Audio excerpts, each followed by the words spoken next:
Hello दोस्तों, wait trans नमस्कार। दोस्तों, मैंने एक चार्ट डाला था और जैसा कोर्ट ने कहा था कि 7वें वेज सेटलमेंट से लेकर के 12वें वेज सेटलमेंट कितने कितने आपने डीए के स्लैब मर्ज किए, उसकी उन्होंने लिस्ट मांगी, एक्सट्रैक्ट मांगे और उसके साथ में सपोर्ट के लिए कहा कि आप अपनी डॉक्यूमेंट बाई पार्ट सेटलमेंट भी तैयार रखें।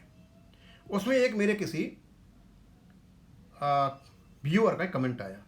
वो बोलते हैं साहब, मैं तो 28/2/1997 को रिटायर हो गया था, अब मेरे पे कौन सा नियम लागू होगा। और ये 1/11/1997 1/11/1997 में 7वां बेस सेटलमेंट हुआ था, तो इसका मतलब ये 6वें बेस सेटलमेंट के हैं। अब मेरे पे कौन सा लागू होगा। अरूप जी, स्वाभाविक सी बात है यार, जब 7वें बेस सेटलमेंट के जो स्लैब मर्ज किए जा रहे हैं यार, वो आपके में ही तो होंगे 6वें में।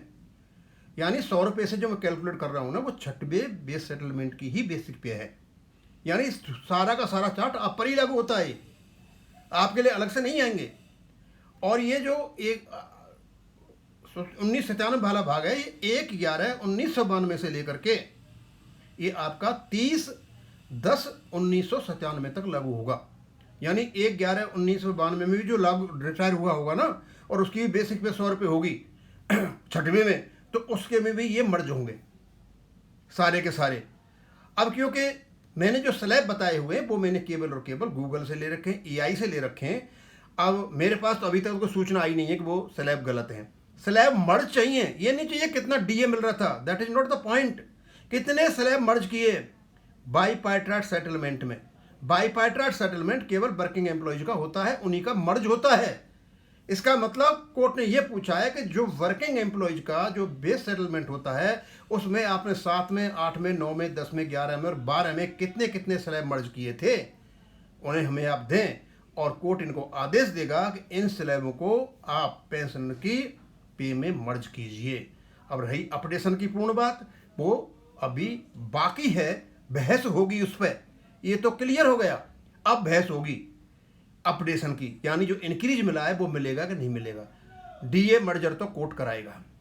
और दूसरी बात, आपका जो डीए का केस पड़ा हुआ है कि मतलब सिमिलर रेट ऑफ डीए होनी चाहिए, वो सिमिलर रेट ऑफ डीए इससे होगी।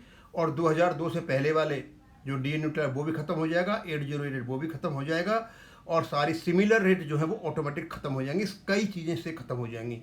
अब मैं ज़्यादा नहीं खींचूंगा, इतना ही बताना चाहता था कि ये 100 रुपये का जो मैंने कैलकुलेशन किया है वो 6वें बेस सेटलमेंट का ही अमाउंट है। और उसमें 7 का जुड़ेगा, फिर बेसिक पे बनेगी 8 का जुड़ेगा, फिर बेसिक बनेगी 9 का जुड़ेगा, फिर बेसिक बनेगी 10 का जुड़ेगा, बेसिक बनेगी 11 का जुड़ेगा, 12 में बेसिक पे बनेगी, फिर 12 का आएगा, फिर उसकी जुड़ जाएगी।